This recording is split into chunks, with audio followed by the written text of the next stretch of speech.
तो जिस तरह से सियासत कब किस करवट बैठे कुछ ठीक से कहा नहीं जा सकता है। कल तक जो माफिया था वो अब मसीहा बनता जा रहा है। मऊ से 5 बार का विधायक और माफिया मुख्तार अंसारी का बीते दिनों निधन हो गया और निधन होने के बाद मुख्तार की मौत को लेकर परिवारों के आरोप के चलते राजनीति गरमाई हुई है। सपा समेत कई विपक्षी दलों के नेताओं ने मुख्तार अंसारी की मौत को लेकर बीजेपी सरकार को कटघरे में खड़ा कर दिया है। अब इसी क्रम में मुख्तार अंसारी को श्रद्धांजलि देने के लिए समाजवादी पार्टी के मुखिया और पूर्व मुख्यमंत्री अखिलेश यादव आज गाजीपुर जाएंगे।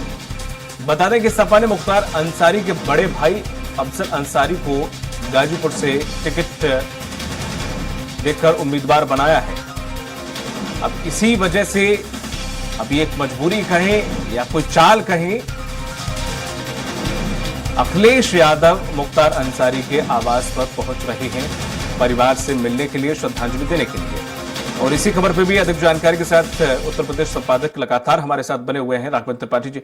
राघवेंद्र जी, जिस तरह से हमने कल भी जिक्र किया था कि अखिलेश यादव की ये मजबूरी है, पसमानदा मुस्लिम समाज को साधना है और फिर टिकट भी दे रखे उनके बड़े भाई को, जिस तरह से अभी जो माहौल देखें, अगर अखिलेश यादव इस चीज को भुना पाते हैं या जिस तरीके से दाव खेला है अखिलेश यादव ने, चांसेस ज्यादा लग रहे हैं कि यहां से वो सीट वो निकाल सकते हैं अभी जिस वक्त माहौल जैसा है। देखिए दीपक जी, पूर्वांचल में मुस्लिम बाहुल सीट है, गाजीपुर यादव भी बहुत संख्या में है और गाजीपुर से पिछली बार बसपा से अफजल अंसारी सांसद बने थे। इस बार समाजवादी पार्टी ने उन पे दांव खेला है। दांव तो खेला था, इसी बीच जो माफिया मुख्तार अंसारी हैं उनका निधन होता है। बांदा मेडिकल कॉलेज में जेल में बंद थे, कई मामलों में सजा याफ्ता रहे हैं, लेकिन आज वह आइकॉन बने हुए हैं मुस्लिम मतदाताओं के लिए, जैसा समाजवादी पार्टी और तमाम विपक्षी दलों के नेता समझ रहे हैं। जबकि उसी जिले में वीर अब्दुल हमीद शहीद हुए थे 65 की जंग में, उनके दरवाजे पे कोई भी जो राजनीतिक सूरमा नहीं जाता है। हाँ, प्रधानमंत्री मोदी जी पिछले कार्यकाल में उनके परिवार को बुलाए थे और सम्मानित किए थे। जबकि परमवीर चक्र विजेता परिवार है, परमवीर विजेता है वीर अब्दुल हमीद, उनके दरवाजे पे कोई सूरमा नहीं जाता है। लेकिन आज मुख्तार अंसारी की मौत हुई है, सभी सियासी दल जाके माथा टेक रहे हैं। उसके पीछे वजह यही है कि पूर्वांचल के मुसलमान किसी तरह से उनके साथ जुड़ जाएं। हालांकि अखिलेश यादव इस समय मुसलमानों के सरप्रिय नेता, सर्वमान्य नेता बने हुए हैं। चूंकि भारतीय जनता पार्टी को मुस्लिम वोट नहीं करता है, इस नाते विपक्ष में कांग्रेस और सपा गठबंधन में है। बहुजन समाज पार्टी को कहीं न कहीं समाजवादी पार्टी और कांग्रेस के लोग कहते हैं कि भाजपा की बी टीम है। तो ऐसे में अपने वोट बैंक को सहेजने की कोशिश लगातार अखिलेश कर रहे हैं। लेकिन मुख्तार अंसारी के नाम पे अगर मुसलमान एकजुट हो रहा है तो यह चिंता का विषय है, सियासत के लिए भी और समाज के लिए भी। अब देखना होगा कि इसका क्या परिणाम होता है। लेकिन इतना जरूर है कि गाजीपुर, मऊ, घोसी, जौनपुर, चंदौली, इन सब सीटों पर, बनारस पर, इन सब सीटों पर जो मुस्लिम मतदाता है कहीं न कहीं मुख्तार अंसारी से अपने को संबद्ध पाते हैं। और इसी का परिणाम रहा कि ओम प्रकाश राजभर जो उत्तर प्रदेश सरकार में मंत्री हैं, वो भी मुख्तार अंसारी को मसीहा बनाते हैं। उसके पीछे भी वजह, चूंकि उनका बेटा खुद घोसी से चुनाव लड़ रहा है।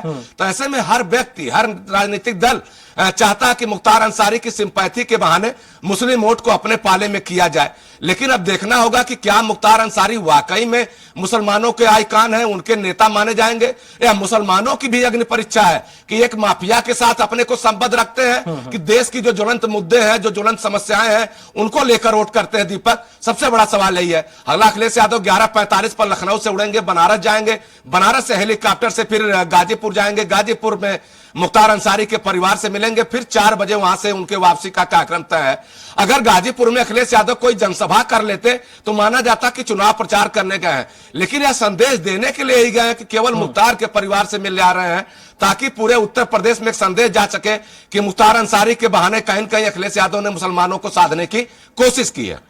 बिल्कुल। एक अंतिम सवाल और राघवेंद्र सर, कि जिस तरह से अखिलेश यादव बहुत अवसरवादी नेता है, एक तरफ देखें कि जो अभी जेल में बंद नेता है, उसको अब मेरे नाम से दिमाग से नाम उतर रहा है, रामपुर सीट से जो विधायक रहे हैं सोलंकी, हाँ जी, तो उनसे भी मिलने के बाद जितने भी आरोपी रहे हैं वो हमेशा उनसे किनारा कर लेते हैं, जैसे जेल में जाते वो किनारा कर लेते हैं।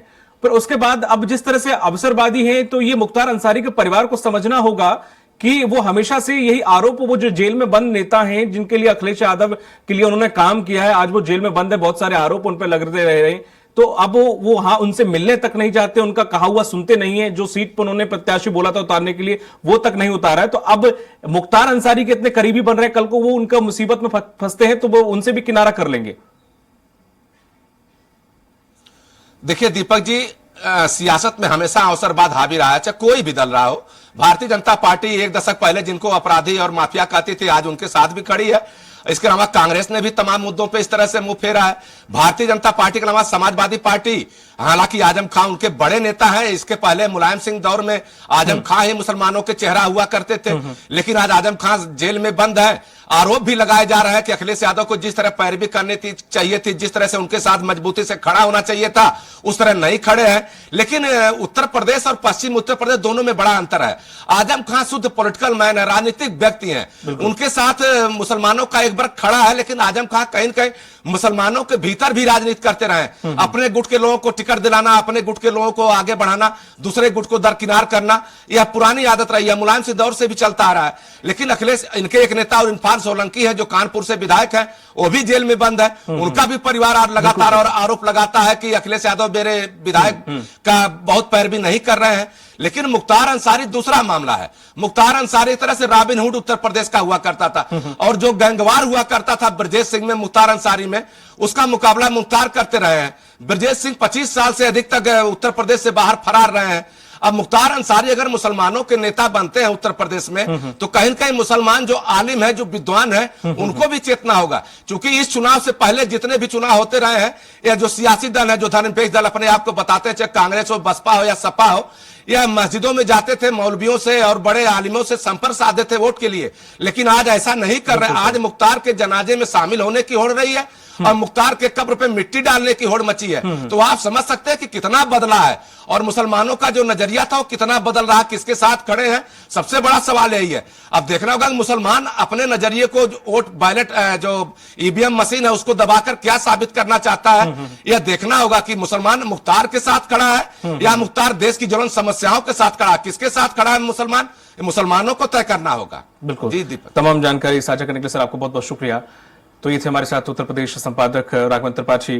जिस तरह से अखिलेश यादव को देखें तो अखिलेश यादव और मुख्तार अंसारी के काफी एक हिमायती बन रहे हैं, एक वोट बैंक को साधने की कोशिश कर रहे हैं। लेकिन अगर हम पुराना अतीत देखें तो वो सबसे किनारा करते आ रहे हैं, चाहे अतीक अहमद हो और भी जैसे नेता रहे हैं, तो उनसे साइड लाइन करते रहे, जैसे उन पर आरोप लगते हैं वो साइड लाइन खुद को कर लेते हैं। लेकिन यहाँ पर चूंकि अब लोकसभा चुनाव का मुद्दा है और ऐसे में पसमानदा मुसलमान को साधना एक मजबूरी भी है, और कहीं ना कहीं मुख्तार अंसारी के बाद जो एक लोगों में रोष है सरकार के खिलाफ, योगी सरकार के खिलाफ, मोदी सरकार के खिलाफ, वो कहीं ना कहीं सिंपैथी वाला वोट भी यहां पर अखिलेश यादव उनसे लेने की कोशिश में जुगत में है। अब हालांकि देखना होगा कि वाकई मुसलमान मुख्तार अंसारी का साथ देता है या फिर सही का साथ देता है। मुझे दीजिए इजाजत, नमस्कार।